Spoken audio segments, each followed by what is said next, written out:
Hi everybody, this is Gary dealing with Sentiment Timing, and this is our free weekly video recap for Tuesday, September 22nd, 2015. I hope you guys have been able to manage through these volatile markets. And one thing that I really want to pound home here is that this volatility isn't going anywhere. The melt up that we've seen since 2009, it's gone. And if you're not, really anticipating when these turns are coming, you're getting crushed, because most of the moves a big part of the move that's taking place is in overnight trading. So you can be in a position, feel pretty comfortable, go to bed, and then wake up and you see the futures down 30, 40 points. And if you're long, your position that you felt okay with, you're down 5, 6%. And then what happens is it triggers your emotions. And once your emotions get intact and they start talking in your head, you make bad decisions and you start selling at the lows. And once you sell and you see the market start rallying, then you buy at the highs. So you have to be able to anticipate when these moves are coming.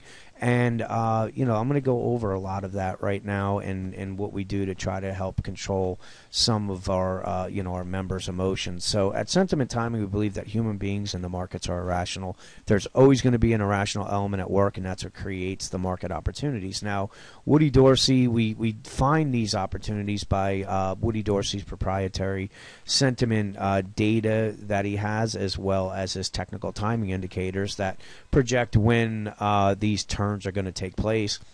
And then from there, we just do a regular technical analysis. So we figure out when it's going to happen, then we use the technical analysis to figure out where, and then we use sentiment to try to back up or support whatever direction that we're looking at. And from that, it keeps our emotions intact, because we know, what to expect. So on August 4th, Woody had said that there's going to be a kill zone. It was due 8/14 to the 21st. Any up trades into that, you would be using as a shorting opportunity. So we knew on August 4th that coming into that time period, you did not want to be buying. And if we take a look, here's the 8-4 report, here's the kill zone, and everybody was expecting the S&P to go up to 2250 because it was just consolidating. And from there, everybody panicked and it dropped 240 points. Now, the thing is that when it was here, everybody got bearish on the markets. And if we take a look, this is our 826 newsletter. This is where and when bounces are due. It would be normal to see some big bounces within this still overall negative environment. Now, here's when everybody was bullish on the markets right before the crash. From there, we had a series of very, very bearish sentiment readings, 0, 1, and 6. And this is after a big drop. So everybody went from bullish to bearish. And do you want to be shorting the market when everybody is bearish? No, you want to start looking for a low, because we're probably going to get a rally until everybody gets bullish again. And if we take a look at this is where we had the low sentiment readings right here. The S&P rallied 160 points. So if you were shorting this right here, like most were doing, you got squeezed out. You had to wait 3 weeks before the markets actually turned. And that's what I mean by knowing what is playing out and what to expect. So you expected this move intraday. Don't fight the up move, because we're anticipating a big one, 160 points. And guess what happened when we were up here? Everybody got bullish, and I'll show you. This is from our September 3rd. There should be high volatility around 917. He was calling that the beige hole, but the more formal black hole isn't due until the fourth quarter. So 917 was the turn date. You knew that from September 3rd. Now, this is where I'm saying, and I'll show you the technical reason on why I was shorting that bounce up on the Fed day. But here's your support. So we were looking lower on the 17th. The technicals were supporting that.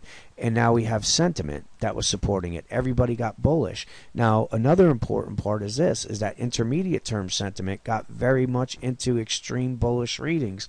The crazy part is the S&P never even came close to these highs. So it was telling us that people were anticipating a big move, and they all got trapped. And it got trapped right on the 9/17 date, which was predicted on on September 3rd. So you knew what to do, and as far as on a technical aspect, all this was just a big ABC move, and it was identified, and where it has turned right on 9/17 made perfect sense, because if you take a look at the daily chart, which I'll show you right here, it nailed the 50-day moving average. So this is what I mean by you knew this was the date. Everybody was jumping in on the Fed not raising rates, and if you were shorting it, you made a fortune. And I'll show you my options trade that I made, that I closed today for $5,000. It was almost a I'll show you what it is. But in any case, just looking at where support levels could be, keep an eye on the 1924, and then you have the 1898 level. But what's important is you need to know when to start looking for them. So if we come down here and the turn date for higher isn't for another 2 weeks away, guess what? The 1924 isn't going to hold, and we're probably heading a lot lower. Now, if we come down and we start holding some of these support levels, and the turn date is tomorrow or on Thursday, then guess what? Yeah, you may be able to take a bounce. But the one thing you have to keep in mind, there's still a black hole pending. This was just a beige hole. This right here was the kill zone. So even if we get the rally, you have to know that there's still a black hole that's still lurking out there. And that's why I'm saying this volatility isn't going anywhere. So we know when to expect the low dates. What we're going to do now, if we start seeing some technical divergences, things are overbought, you want to close your short positions, possibly look long, or just go to the sidelines, wait for things to bounce, and wait for sentiment to get extremely bullish again, and then short for the black hole. And that's really, what you want to be doing, is you are anticipating these moves, and if you're not, you get trapped. So that is pretty much what has taken place. On the 3rd, we knew to be shorting this on the 17th. We've had the drop. Now we're looking for where the low is going to come in, as everybody's going to be shorting the market, and we're probably going to get a nice spike higher. And like I said, the low dates, these moves to the upside are very, very fast. So even though we still have a black hole pending, we saw the S&P rally 160 points. And that's why I mean staying in front of the next move is really, really important. So I had mentioned we had, at first it was 2 black holes. Now it's a beige and a black hole.